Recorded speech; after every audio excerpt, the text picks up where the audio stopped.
ओम नमो भगवते वासुदेवाय। उत्क्रामन्तं स्थितं वापि भुञ्जानं वा गुणान्वितं विमूढानानुपश्यन्ति पश्यन्ति ज्ञानचक्षुषा यतन्तो योगिनश्चैनं पश्यन्त्यात्मन्यवस्थितं यतन्तोप्यकृतात्मानो नैनं पश्यन्त चेतसः। भगवंत अर्जुनाला उपदेश करत आहेत की हे अर्जुना, उत्क्रामंतम स्थितम वापी भुंजानं वा गुणान्वितम। देहातून निघून जाणाऱ्या किंवा देहात असलेल्या शब्दादी विषयाचा उपभोग घेणाऱ्या किंवा सुखदुःख मोह संज्ञक गुणांनी युक्त असलेल्या या जीवाला नाना प्रकारे मूढ झालेले जन पाहत नाही। ज्ञानदृष्टी जन पाहतात। यत्न करणारे योगी याला बुद्धीत असलेल्या पाहतात, पण यत्न करणारे ही असंस्कृत चित्त अविवेकी पुरुष या आत्म्याला पाहत नाही।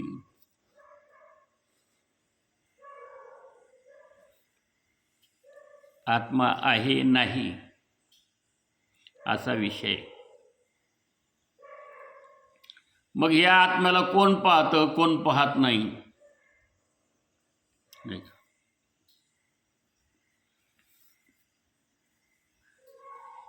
शरीर आहे आणि हे शरीर आता सगळंच म्हणजे नाशिवंत देह जाणार सकळ आयुष्य कातो काळ सावधान। देह नाशिवंत आहे, काळ आयुष्य खातो, नाही का?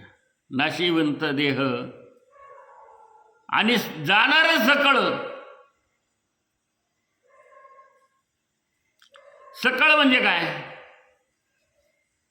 ठीक आहे, नाही देह तर नाशिवंत आहे, काळही आयुष्य खातो, आणि जाणार सकळ म्हणजे काय? तो उपभोग घेणारा जो आहे ना, आहे का नाही? गाडी आहे, गाडीत आपण बसलेलो आहे आणि गाडी चाललेली आहे, तोपर्यंत सगळं पाहतो आपण, दिसतंय आपल्याला सगळ्या गोष्टी। गाडी काय आहे? गाडीला काय म्हणतात? साधन म्हणतात। काय साधनाने आले हो तुम्ही? आपण विचारतो ना, काय साधन? मोटरसायकल आणली का? सायकल आणली का? का चार चाकाची गाडी आणली का? ते साधन ना, ते साधन आहेत। त्या साधनाने आपण ये जा करतो की नाही? आणि बाकीचे जाताने येताने सगळ्या गोष्टीचा उपभोग घेतो की नाही? तसं साधन कोणतं आहे? स्तोत्रम चक्षु स्पर्शनंच। डोळे, नाक, कान, जीभ, त्वचा, 5 ज्ञानेंद्रिय, 5 कर्मेंद्रिय, येणे साधती साधन तुटती भवाची बंधन, असं म्हटलंय। हरिप्राप्तीसी उपाय धरावे संतांचे ते पाय, येणे साधती साधन तुटती हो संतवीन प्राप्ती नव्हे, ऐसे वेद रीती ग्वाही। आणि एका जनार्दनी संत पूर्ण करीती मनोरथ। ही जी साधनं आहेत ना, हे साधनं साध्य झाली पाहिजे।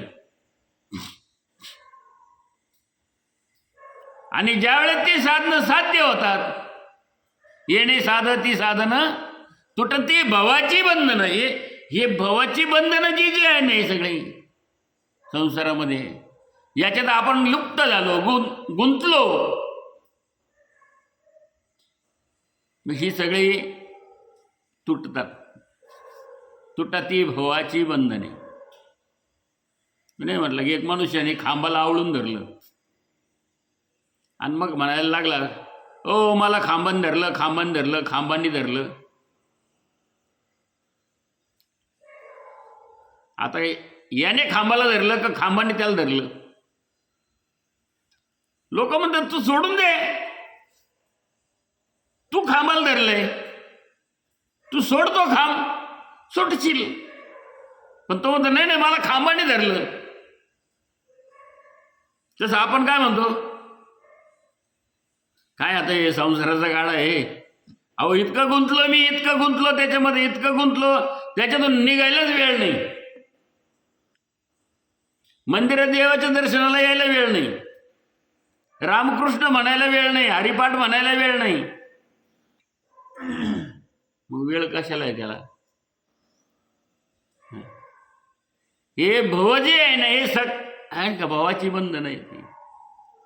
हे सगळं बाकीचं जे आहे ना, याच्यात तो गुंतला. मशक गुंतला शेंबुडी, त्याला तो असा चांगला वाटतो, तो माशीला शेंबूड चांगला वाटतो, त्याच्यावर ते बसलं का ते गुंतलं त्याच्यात. मग तो केव्हा सुटणार त्याच्यातून? मशक तो गुंतला,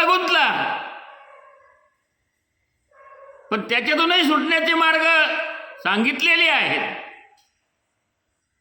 जसा तो मशक त्याच्यामध्ये गुंततो, त्याची सुटका होत नाही पुन्हा, तसा हा एकदा संसारात गुंतला का त्या संसारातून त्याची सुटका होणं अवघड आहे.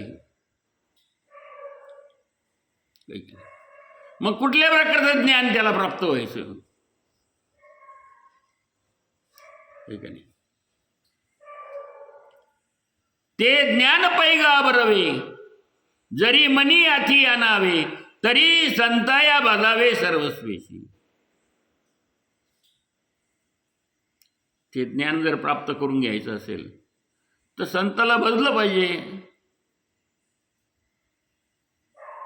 सत्संगती असली पाहिजे, चांगल्या माणसाची संगती असली पाहिजे. चांगले माणसं म्हणजे चांगले कपडे घातलेले, अत्तर बित्तर मारले, सगळं काही केलंय, आहे का नाही? बोटात अंगठ्या, गळ्यात लाकीट, आहे का नाही? भरदार माणूस दिसायला चांगला दिसतो, पण अंतरंग जर दूषित असेल तर ते वरच्या वरी दिसे सुंदर, आत काकयाचे स्वरूप. वरून सुंदर दिसतो, पण आतून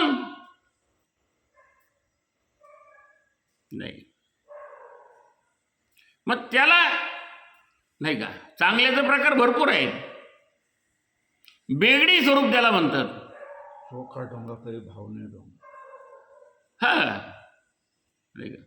ऊस डोंगा परी रस नाही डोंगा, रस नोहे डोंगा, चोखा डोंगा परी भाव नोहे डोंगा.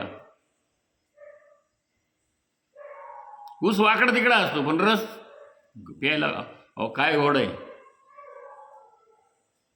चोखोबा म्हणतात तसं चोखा डोंगा म्हणजे काय? तुम्ही मला हीन जातीचं समजता, कमी जातीचं समजता, कमी लेखता, मला डोंगा वाकडं समजतं मला. पण माझा भाव डोंगा नाही, देवा भगवंता, देवाला म्हणतात ते, हे देवा माझा स्वीकार कर. देवाने स्वीकार केला त्यांचं. म्हणजे वरून दिसण्यावर नाही सगळ्या गोष्टी, किंवा जातीवर नाही. तो कनिष्ठ जातीचे होते संत, किती संत कनिष्ठ जातीचे होते. सावतामाळी ते म्हणाले मी जर शेती केली नाही तर खातील काय, आहे की नाही? मस्त पंढरीनाथाची सेवा करायची, ध्यान धारणा करायचे, हो, रात्रंदिवस रामकृष्ण हरी विठ्ठल केशवा मंत्राचा जप सतत चालू होता. ते म्हणायचे माझा कांदा मुळा भाजी अवघी विठाबाई माझी, लसूण मिरची कोथिंबिरी अवघा झाला माझा हरी. त्याने त्याच्यात त्याला हरीला पाहिलं, भगवंताला अंधावर तो खुरपू लागायचा सावता माळ्याला, शेती करू लागायचं, पाणी भरू लागायचा, मोठा मोठा हाकू लागायचा. आणि पहिली मोठ जुंपली सावता माळ्याने, नाही का? आणि त्या बैलांचं गीत म्हणता, गाईचा गो, काळ्या गाईचा गो, गो म्हणजे गोरा, असं म्हणून पहिली मोठ माझ्या पांडुरंगाला, पहिली मोठ माझ्या पांडुरंगाला म्हणलं का, त्या मोठ्याचं पाणी जे पडायचं ना थारोळ्यात, तर ते कुठं पडायचं, रावळात पडायचं पंढरीच्या. मग ते बडे म्हणायचं, कोण पाहिजे देव, काय काय भानगडे हो, काय समजत नाही, सगळं रावळ ओलं झालं हो, धुतलं गेलं, काय काय भानगडे. मग ते भक्तगण जमा येते म्हणजे, हो तो सावतामाळी आहे ना, तो सावतामाळी म्हणायचा, म्हणतोय म्हणजे पहाटे 5 वाजता सगळं देऊळ धुवून निघायचं. पहा किती भक्ती, ते साधी नव्हती भक्ती ती. पहिली मोठ जुंपल्याबरोबर पहिल्या मोठ्याचं पाणी आपलीच देऊळ धुवून निघायचं सगळं. पांडुरंगाला अर्पण म्हणल्यावर ते यायचं. तो सावतामाळी पहिली मोठ अर्पण करतो देवाला, पांडुरंगाला, म्हणून ते सगळं पाणी धुवून जातं. अशी भक्ती संतांची त्या काळची होती. आता आपण जेवायला बसल्यावर कृष्ण अर्पण म्हणत नाही, तिकडं पुंडलिका म्हणायच्या आधी इकडं खायला सुरुवात वरपायला. काय घेणं पडलंय, निम्म खाली कुत्र्यासारखं डुकरासारखं पडतं. आपण पाहतो इथं काय किती घाण साठलेली असते, खरकट. जेवताना सुद्धा नीट जेवत नाही माणूस, पाहिल्यावर वाईट वाटतं माणसाला. काय नको बाबा, हे काय किती विचित्रपणा आहे. अन्न आहे, ते अन्न हे परब्रह्म आहे. मग कधी आपल्याला प्राप्ती व्हायची, कोणत्या गोष्टीची प्राप्ती व्हायची. भगवंताची प्राप्ती तर दूरच राहिली. जे प्राप्त व्हायचं ते सुद्धा नीट प्राप्त करून घेऊ शकत नाही आपण.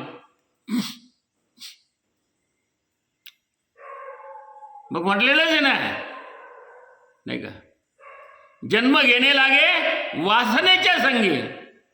आपली जशी वासना असेल, इच्छा असेल, तसा जन्म आपल्याला कोल्या कुत्र्याचं मिळाल्याशिवाय राहत नाही.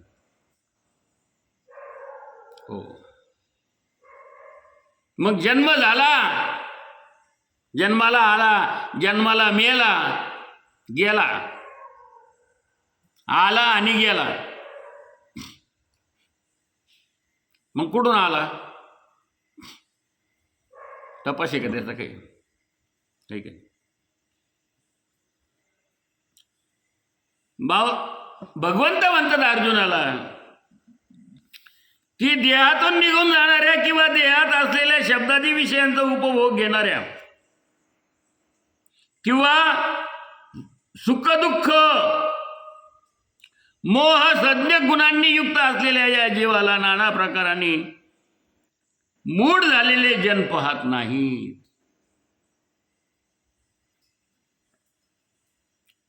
काय म्हटलंय, देहात असलेल्या शब्दादी विषयांचा उपभोग घेणारा. आपण म्हणतो हे खाल्लं म्हणजे लय शरीर चांगलं, शरीरासाठी घेणारे आणि आत्म्यासाठी घेणारे. आत्म्यासाठी घेणाऱ्यांचा आहार सात्विक आणि अल्प असतो, आणि शरीरासाठी खाणारे, हो, त्यांचा आहार जो आहे तमोगुणी रजोगुणी आहार असतो. त्याला सात्विक आवडत नाही. आता श्रावण महिना आहे, आता चातुर्मास चालू आहे ना. काय सांगितलेलं आहे, कांदा खाऊ नका, लसण खाऊ नका, अमुक खाऊ नका. तर मग खाल्ल्याशिवाय राहते का माणसं. उलट चपून आणतात कांदा लसूण, काय असं नसन ते तमोगुणी आहार. म्हणून देवाला नैवेद्य हा सोहळ्यात आहे, सोहळ्यात भगवंताला, म्हणून सोहळ्यात आहे. नाही तर मग तर कोणी नैवेद्य दाखीन देवाला, कोणी करीन. मग तर ब्राह्मणाची काही गरज नाही, आपणच करू म्हणतील. ब्राह्मण का लागतो,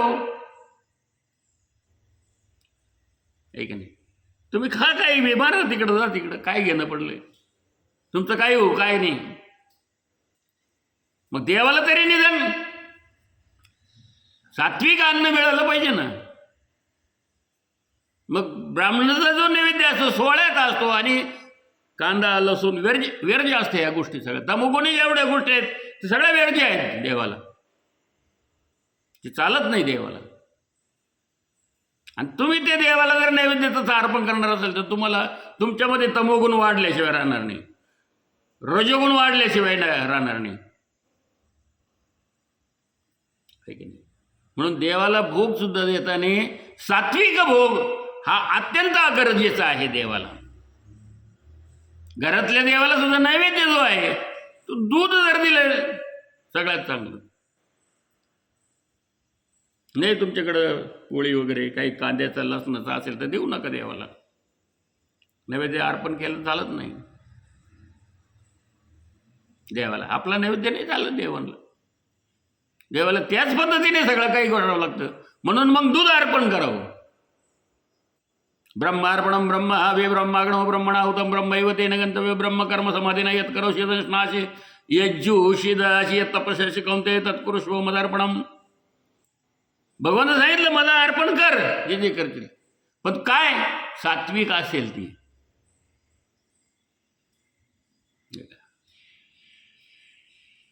पचण्याचं काम भगवंत करतो. तू काही खाय, तुला ते यंत्र तयार केलेलं आहे. शरीर एक यंत्रच म्हणायचं आपण. शरीर दिलंय तुला, पण त्याच्या सगळ्या सिस्टीम दिल्या देवाने. तू काही जरी खाल्लं तरी ते पचन करण्याचा. जसं अग्नीत काही टाका, अग्नीचं कामच ते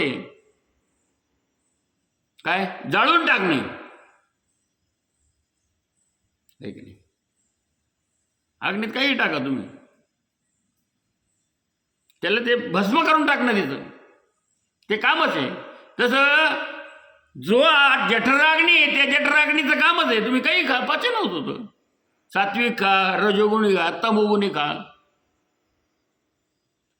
पचन होतं त्याचं. आणि तशा पेशी निर्माण होऊन तशा प्रकारचे गुण निर्माण होतात. मग लोकांचं कल्याण होणार आहे का त्याच्याने? रजोगुणी तमोगुणी खाल्ल्याने नाही. सात्विक अन्न खाल्ल्याने सात्विकच दिसेल त्याला. कल्याणम इदम सर्वम कल्याणमस्तु. बाकी किती म्हणू कल्याण, पण त्याच्या मनात ते कल्याण असतं का दुसऱ्या दिवशी? नाही, हे येणारच नाही.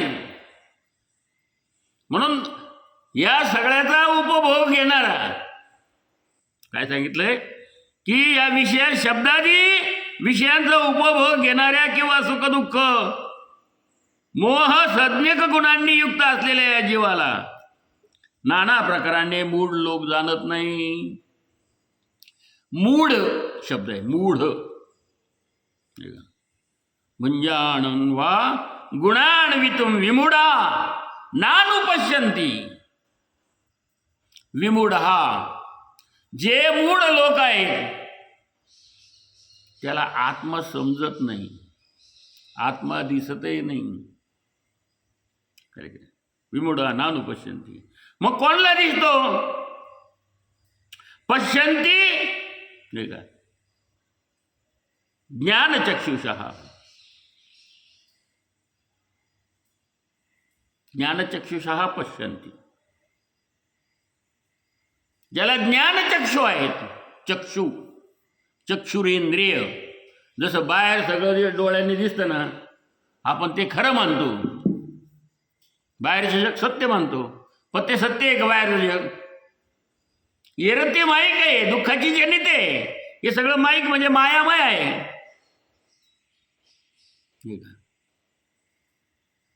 हे नष्ट होणार आहे सगळं. इमारत 10 मजली असो, 100 मजली असो, 1 मजली असो, झोपडी असो, पण एक दिवस ती नष्ट होणारी आहे. 100 वर्षापूर्वी मोठे असणारे वाडे राहिले का? मोठाले ऐश्वर्य काय होतं त्या लोकांचं? काय लोक होते त्यावेळेस? काय त्यांचं ऐश्वर्य राहिलं का कोणी? त्यावेळेचे झाडं पडले, वाडे गेले, सगळे गेलं, नवीन निर्माण झालं. नदी तिकडून वाहत होती, इकडून व्हायला लागली. बदललं पात्र, नदी सगळं बदलतं. नाशिवंत आहे. तसं बालपणात शरीर कसं दिसतं, गृहस्थ आश्रमामध्ये ब्रह्मचर्य आश्रम, गृहस्थ आश्रम, वानप्रस्थ आश्रम आणि संन्यास आश्रम, 4 आश्रम.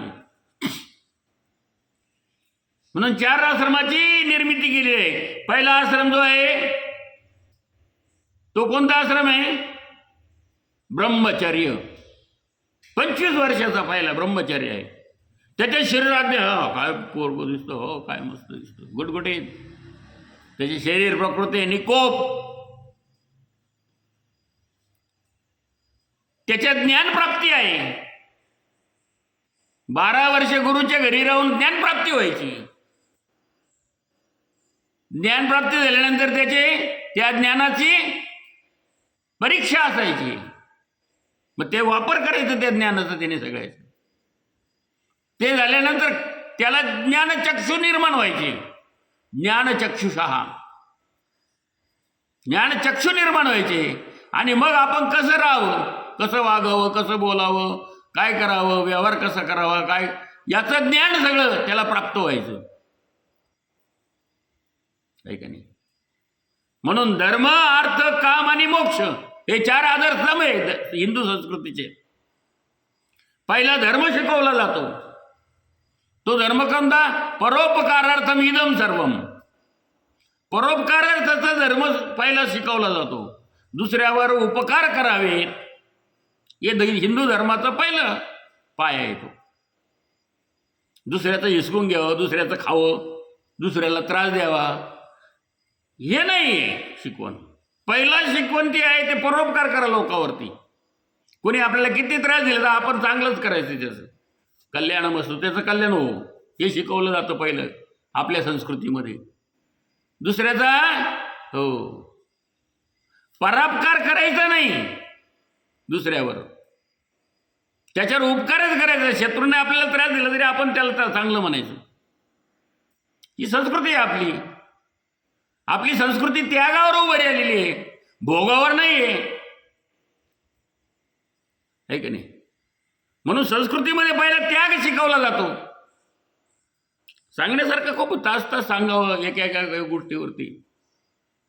असं आहे ते. संस्कृती कशी आहे आपली, आणि भोगावरती उभी राहिली आहे तिथं संस्कृतीचा नाश झाला असता, इतक्या दिवसात संपली असती. पण त्यागावर उभी म्हणून हो अनादी कालापासूनची संस्कृती जशी तशी कोणी काही करू शकत नाही. या संस्कृतीचा नाश करू शकत नाही. यदा यदा ही धर्मस्य ग्लानिर्भवति भारत अभ्युत्थानम धर्मस्य तदात्मानं सृजाम्यहम. हो जोपर्यंत धर्माला ग्लानी येते त्यावेळेस भगवंत अवतार घेतो. धर्म नष्ट होत नाही कधीच. भारतीय संस्कृती कधीच नष्ट होत नाही. का कारण आहे? कारण की ती परोपकाराच्या याच्यावरती उभी आहे, दुसऱ्याच्या कल्याणावर उभी आहे. हो आपली संस्कृती नाशाची नाही आहे, भोगाची नाही आहे. आणि म्हणून आज संस्कृतीला जगामध्ये 1 नंबर महत्व आहे हिंदू संस्कृतीला. म्हणून भगवद्गीतेला महत्व आहे, म्हणून ज्ञानेश्वरीला महत्व आहे, म्हणून हिंदू धर्माच्या ग्रंथांना महत्व आहे. भोगवतेने किती ग्रंथ जाळून टाकले असतील आपले. हो नालंदा युनिव्हर्सिटीमध्ये किती ग्रंथ होते, आगच लावून दिली त्याला भोगवाद्यांनी. त्याग नाही ना, त्याग करायचा नाही ना, हे की नाही? त्याग आहे ना तो. आणि तो त्याग कसा आहे? स्वयंस्फूर्तीने. ब्रह्मचर्य आश्रमामध्ये शिक्षण दिलं जातं, हे सगळं चांगलं शिक्षण दिलं जातं आपल्या म्हणजे बालवयामध्ये 25 वर्षापर्यंत. आणि नंतर मग तो संसार करतो गृहस्थ आश्रमामध्ये, योग्य पद्धतीने संसार करतो, राहतो न्यायाने, नियमाने, नियमाचं उल्लंघन करते, शास्त्राचं पालन करतो. पण हे संस्कार जर त्याच्यावर घडलेच नसतील आहे की नाही, तर मग काय उपयोग होणार आहे त्याचा? मग तो सटकला बाजूला, गेला बाजूला. मग लागला वेगळ्या मार्गाला. त्याला जर हे कळालंच नाही त्या वयात. म्हणून ब्रह्मचारी आश्रम आहे. आणि पहिली गुरुकुल पद्धती जी होती ती गुरुकुलामध्ये राहून 12 वर्ष राहून शिक्षण घेणे. भगवान श्रीकृष्णाला सांदीपनी ऋषींच्या आश्रमात राहावं लागलं, हे की नाही? आश्रमात राहावं लागलं देवाला सुद्धा. प्रभू रामचंद्रांना सुद्धा राहावं लागलं गुरुकुलामध्ये. शिक्षण घ्यावं. भक्त प्रल्हादाला राहावं लागलं.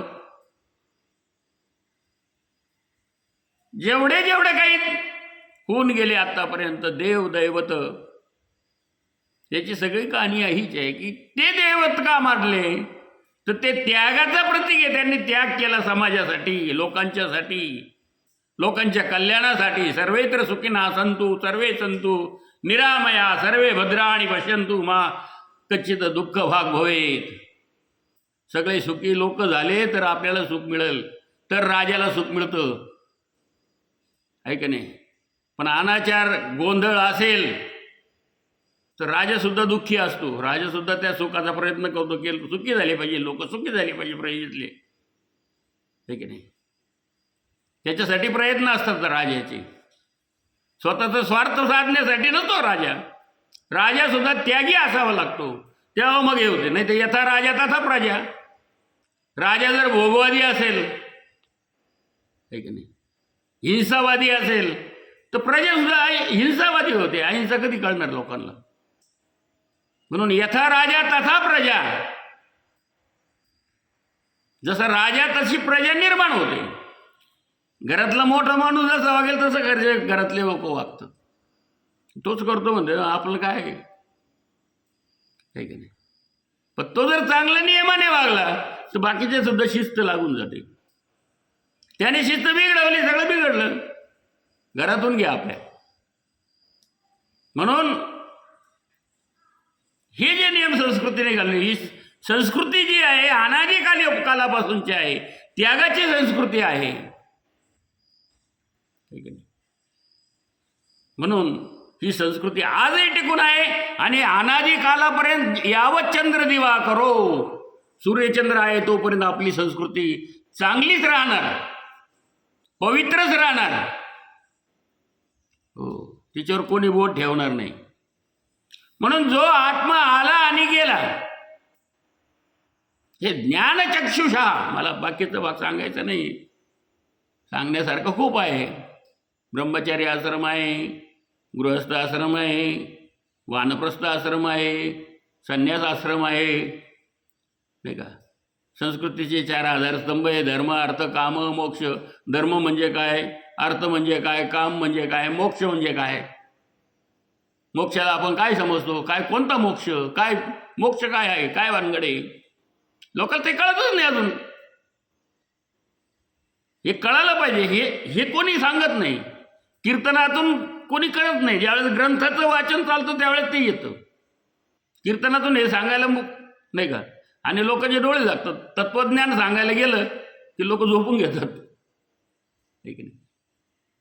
मग तिथं गोष्टी सांगत बसवलं काय, तेव्हा एक राजा होता, मग त्याला 2 मुलं होते, ते असं झालं तसं झालं. मग काही भागवतातले सांगतील, काही इकडचे सांगतील, काही तिकडचे सांगतील, काही नवनाथामधले सांगतील, काही इकडचे सांगतील, गोष्टी सांगतील. मग ती गोष्टी ऐकत होता, हो ते असं झालं तर का. मग ते कशावर सांगितलं उदाहरण, नाही का? ते कशाबरोबर, नाही का? त्याचं काय कारण आहे हे लवकर समजत नाही. हे समजलं पाहिजे ना, हे का नाही? ही मिरची आहे, हा लसूण आहे, हे कांदा आहे, हे अमुक आहे, कशासाठी, काय, कशावर बरोबर काय खायचं, याचं शिक्षण आईने द्यावं मुलाला, गुरुने शिष्याला द्यावं, ठीक आहे? पण शिष्य एका बाजूला राहतो मुंबईला, गुरु राहतो कलकत्त्याला. कधी भेट व्हायची त्यांची, नाही का? शिष्य आणि गुरु हे जवळच पाहिजे. गुरुकडून 12 वर्ष शिक्षणच घेतलं पाहिजे, गुरु जवळच राहिलं पाहिजे. सद्गुरूची नेहमी गाठ झाली पाहिजे आपल्या, आणि त्याच्याविषयी श्रद्धा असावी. नाही तर त्याच्याविषयीची श्रद्धा गेली काय ते गुरुचं काय खरं आहे आपल्या. अरे तो चाव एका तुझी श्रद्धा ठेव ना, नाही का. तुझी श्रद्धा खोटी, त्याच्यामुळं ते गुरुला तू मानत नाही, तुला ज्ञानप्राप्ती होत नाही, आहे की नाही. म्हणून गुणदोष यांचे न विचारी काही असं म्हटलंय. गुणदोष विचारायचे नाही. चंदन जसं गुणदोष विचारित नाही, ठीक आहे. चंदन ते बोरी व्यापिल्या, ठीक आहे. काय ते झाड कोणतंही असू दे, त्याला ते चंदन जो काय ना तो सुगंधच देतो, फक्त बांबूला नाही. कथा आहे त्या वेगवेगळ्या प्रकारच्या, ते घेऊ आपण नंतर. आपल्यासारखी करीती तात्व का, हा आपल्यासारखी करीती तात्व का. हा सद्गुरूची हे आहे ना, आपल्यासारखे करीती तात्व का. हा क्षणात आपल्यासारखं करून टाकतात ते. म्हणून सद्गुरू असावा लागतो, सद्गुरू पाठीराखा असावा लागतो. मग ज्ञान काय आहे, ते चक्षु काय आहेत. नुसतं डोळ्याने दिसतं आपला विषय झाला, ते डोळ्याने दिसतं हे सगळं, हे नाशिवंत आहे. जसे बाह्य चक्षु आहेत बाहेर पाहणार सगळं, तसं अंतचक्षु आहे. डोळे झाकले तर ते अंतर्ज्ञानाने पाहिलं ते सगळं नाशवान आहे, हे काहीच राहणार नाही. अंतःकरण आहे.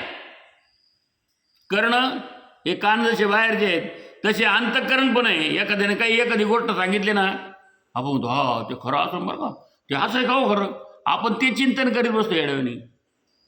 पण आपण कान असे अंतःकरणाने जर बघितलं तर ते खरं नाही, खोटं आहे.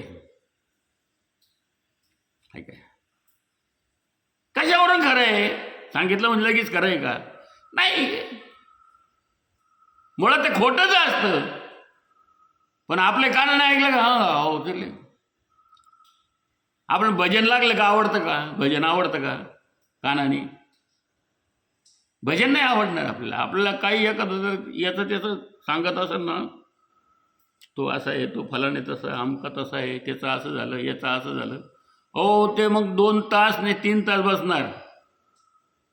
कथा कीर्तन प्रवचन, तिकडं जायचंच नाही कोणी, काय करायचं तिकडं. पण एखादी हो चांगली हाणामारी हो दे रस्त्यावर. असं जेवढे लोक घरात आहे तेवढे लोक बाहेर येऊन तिथं तारभर पाहत बसतील, चर्चा पण करतील त्याची. हे काय आहे म्हणजे सत्वगुण, रजोगुण आणि तमोगुण. सत्वगुणही माणसांना भजन आवडेल, कीर्तन आवडेल, प्रवचन आवडेल, ज्ञान आवडेल, ज्ञानचक्षु आवडतील, अंतःकरणातून ते विचार करतील. पण रजोगुणी जे कानाने ऐकलं ते खरं मानतील, जे तोंडाने बोललं ते खरं मानतील, हे का नाही.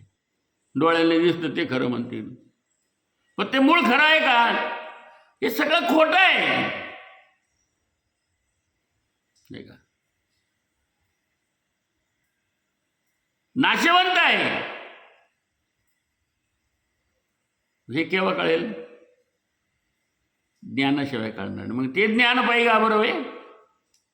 हा ते ज्ञान कुठं आहे, ते ज्ञान इथे ज्ञानेश्वरीमध्ये आहे, ते ज्ञान गीतेमध्ये आहे, ते ज्ञान गाथ्यामध्ये आहे.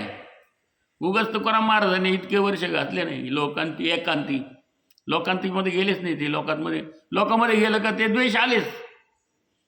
कोणीतरी कोणाचे तरी दोष सांगतं, मग त्याच्याहून ते वाढत जातं. कोणाचं तरी मत्सर सांगतं, याचं असं झालं, त्याचं झालं, अमकं झालं, झालं सुरू. काम झाला, क्रोध झाला, लोभ झाला, मोह झाला, मद झाला, मत्सर झाला. हे लोकांती हे सगळं आहे. पण एकांती हे सगळं आहे का, ते सगळं नाही. तरी तिथं गेल्यानंतर तिथं ते सुचतं माणसांना. तुम्ही डोळे झाकून बसा बरं घरात, काय डोळ्यासमोर येतं, देव येईन का तुमच्या पुढं, केव्हा येईल. ती संगती, तशा प्रकारची सत्संगती तुमच्याकडे असेल तरच ते प्राप्त होईल. रात्री भूत दिसतं स्वप्नात का? देव का म्हणे दिसत? दिवसभर तर विचारच तसे ना, काय लय भयंकर स्वप्न पडलं हो. अरे पण दिवसभर हेच उद्योग आहे ना, टी व्ही पहा, मोबाईल पहा, हे जर उद्योग केले तर अनुभव असतं प्रत्येकाचे. त्याच्यात तुम्ही भूत पाहता, मग ते भूत रात्री तुमच्या स्वप्नात येते नाही तर काय होईल? तसा विचार करता, त्या विचारानुसार तुम्हाला स्वप्न मन तुमचं फिरेल नाही तर काय होईल? पण सात्विक विचार केला तुम्हाला गाढ झोप लागेल, आहे का नाही? तो आत्मा त्या मनालाही बाजूला ठेवून देईल. तू मन हे मीची करी का, ते भगवत स्वरूप होऊन जाईल. चांगलं भजन करावं, चांगलं नामस्मरण करा. बरं कसे तुम्हाला स्वप्न पडतील? पडणारच नाही. भगवंताशी एकरूप होऊन झाली.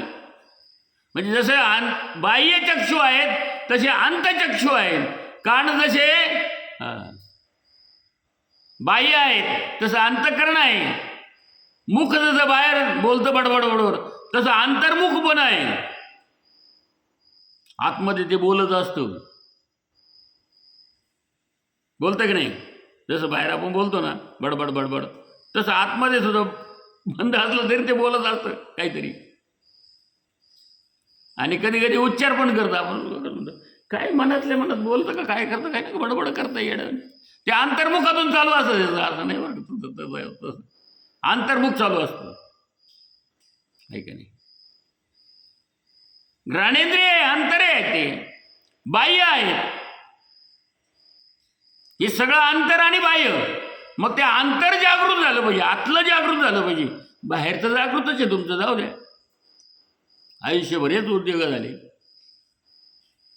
पण अंतर ज्यावेळेस जागृत होतं त्यावेळेस तो मार्ग वे बदलतो. तिकडचा जो काट्याकुट्याचा रस्ता आहे, याचा आहे खरबडीचा रस्ता आहे, सगळा आहे तो सोडून तो म्हणतो लईच दुःखाचे राहो या मार्गाला. सगळे सुखाचा भागच नाही आहे. मग तो रस्ता बदलतो, तो हायवेला चांगल्या रोडला लागतो. पण चांगल्या रोडला नाही लागला आणि जोरात चालायला लागला का त्याला ॲक्सिडेंट व्हायची जी भीती असते. अपघाताचे मागून येणारं साधन, पुढून येणारं साधन, हे सगळ्याला चुकून त्याच्यातून चालावं लागतं. त्याच्यातही वाटमारे भरपूर आहेत चांगल्या मार्गाने बी, आहे का नाही? हे सगळ्याला सांभाळून जो पुढे जातो, आहे का नाही? म्हणून तो मार्ग सांभाळणं फार अवघड आहे. सत्व मार्ग सुद्धा. आणि मग त्याच्यात जर फसलं तर ॲक्सिडेंट झाला, संपलं. मार्ग आहेत, सगळेच मार्ग आहेत. म्हणून रिद्धी सिद्धीमध्ये गुंतून साधू काही काही गेले, त्यांना नाही मिळाली प्राप्ती भगवंताची. रिद्धी सिद्धी झाले बाबून खिशात हात घातले का तुम्हाला किती लागेल? 10,000 घ्या. हो हो हो 10,000 मागितले, 10चे 10 मिळाले. हो काय काय साधूंकडं असं केलं का सोन्याच्या हे पडायचे, कांबा पडायचे. रिद्धी सिद्धी. पण काही नाही घेतले नाही ते, त्याच्याकडे पाठ फिरवली. नको आम्हाला हे रिद्धी नको, सिद्धी नको. अनिमा गरिमा लदिमा काय द्या. दत्ताबरोबर 3 कुत्रे असायचे. दत्त गुरु बरोबर, गुरुदेव दत्त 3 कुत्रे असायचे. काय होते त्या 3 कुत्र्या म्हणजे 3 सिद्धी होते त्या. त्यांना कुत्रे बनवलं होतं त्यांनी. कुत्रे म्हणून राहा बरोबर, बाकीच्या पंचायती करायच्या नाही. सिद्धींना कुत्रे बनवलं होतं. आपण सिद्धीला डोक्यावर घेतलं असतं, आपण म्हणलं बरं झालं असतं. लोकांमध्ये आपले काय होते, कीर्ती होते. लोक म्हणते बाबा लय चांगलं, चला इकडं चला तिकडं, गर्दी जमा होती त्याची. मग हे बाबा नुसतं म्हटलं का लगेच आपल्याला हे मिळतं. हे बाबाने नुसतं हात फिरवलं का लगेच आपल्याला मिळतं. राखेतून पैसे काढितो, हातातून घड्याळ काढितो. काय अंधश्रद्धा. कैसे झाले बोंधू. मग लोक त्याला मानतात, तिथं गर्दी जास्त. आपल्याकडे काय, आपण त्यागी लोक आहेत. इथं काय मिळायचं? इथं खायला नाही मिळत. हे दुःखाची जे नेते म्हणजे दुःख आहे इथे पाहायला, ते भोग मिळत नाहीत ना. मग भोग न मिळाल्यामुळं ते भोगाचं दुःख नाही का, दुःख होतं लोकाला. भोग नाही मिळाला, साधा प्रसाद नाही मिळाला, व काय भोगच आहे ना, आहे की नाही. मग ह्या गोष्टी ज्या आहे तिथे त्याग आहे, आणि जिथं त्याग आहे तिथं सत्य आहे. जिथं भोग आहे तिथं असत्य आहे, ते नाश पावणार आहे असं समजायचं. म्हणून सत्य तू सत्य तू सत्य तू विठ्ठला. हा, एवढे कोटी देव आहेत, 33 कोटी देव आहेत, पण एकच परब्रह्म आहे. कोण? सत्य तू सत्य तू सत्य तू. तिथे सगळे एकत्र झाले. हो, शिव जाऊन तिथं मिळाले विष्णूला. म्हणून हरिहर शिव, विठ्ठलाच्या डोक्यावर शिवलिंग आहे का नाही. त्यांनीच घेतलं त्याला डोक्यावर उचलून. झालं एक ब्रह्म होतं ते परब्रह्म झालं. परब्रह्म निष्काम तो हा, निष्काम झालं, सकाम नाही. मग निष्काम झाल्यानंतर मग माणसाने तरी निष्काम राहायला पाहिजे ना. सकाम राहायला पाहिजे का? काही मिळेल का याच्याकडून, काही मिळेल त्याच्याकडून, काही मिळेल तिकडून, काही मिळेल का? कुठलीच अपेक्षा नाही ना तिथं. अहो ते मिळाल्यावर काय कमी आहे? राजयाची कांता काय भीक मागे, मनाची अयोग्य सिद्धी पावे. त्याच्याजवळ इतकं धन आहे, इतकं धन त्याच्याजवळ आहे. प्रेमधन हे भांडार, की किती लुटा त्याचे डबल होतं तिथं. असं आहे, सांगण्यासारखं खूप आहे. तेव्हा ज्ञानचक्षु जर असतील तर ते आत्मस्वरूप दिसतं, त्याला दिसतं असं म्हणतात. उत्क्रामंतम सितम वापी भुंजानं वा गुणानितम विमुडा नानुपश्यंती पश्यंती ज्ञानचक्षुषा. ज्ञानचक्षु जर असतील तर त्याला ते सगळं काही, तो आत्म्याला पाहू शकतो. तो आला कुठून, तो राहिला कुठं, तो चालला कुठं. हे पोलिसांना काही काही गोष्टी कळत नाहीत. मग काय करावं लागतं? हां, हेर सोडावं लागतं, गुप्त हेर खातं असतं. हां, मग ते शोधून काढतात ना, काढतात. मग ते दिसतात का गुप्त हेर लोकाला? ते अंतर झालं ना, अंतर्मुख झालं, आतला भाग झाला तो. पोलिसांच्याही आतला भाग तो झाला. कुठं काय चाललं, कुठं काय नाही. पोलीस आले का लोक लपून बसतात, हे होतं, काही सापडत नाही त्यांना. काय नाही घेतलं बा आपल्याला काय. पण गुप्त हेर आल्यावर त्यांना ते सगळं कार्यस्थान समजतं, आहे का नाही. तसं तद्वत तसं अंतर्मुख, अंतःकरण, अंतःचक्षु, हे का, याला सगळ्यात महत्त्व आहे शरीरामध्ये. आणि ह्या ज्या वेळेस अभ्यास त्याचा होईल त्यावेळेस त्याला ते सगळ्या गोष्टी कळायला लागतात. तोपर्यंत आला जन्माला, गेला झाला, हाय देव आहे, हाय घरदार आहे, हाय पैसा अडका आहे, त्याचा उपभोग घेता येत नाही त्याला. हे का नाही. त्या पैशाचं करावं, एखाद्याला कोटी रुपयाची लॉटरी लागते, पैसे करायचं काय बा आता, काय करायचं. पण ज्ञानचक्षु ज्याचं एखादा असेल तर कोटी रुपयाचं तो काहीतरी वेगळं करून दाखवेल का नाही, ज्ञानचक्षु. पण एखादा गेले इकडे गेले तिकडे, चैन मौज मजा आमचं काय हॉटेलत, काय इकडं काय तिकडं, हिंड इकडं फिर तिकडं, पे हे ते पे, बरबाद, संपलं. काही दिवसात झालं, लोक म्हणते अरे आलं होतं गेलं, संपलं सगळं. कशामुळं? ज्ञानचक्षु नाही आहे. म्हणून ज्ञानचक्षुला सगळ्यात महत्त्व आहे, त्याला त्या गोष्टी समजतात. विठाला विठाला विठाला विठाला. रामकृष्ण हरी. जय जय रामकृष्ण हरी. आता विश्वात्मके देवी येणे वागिने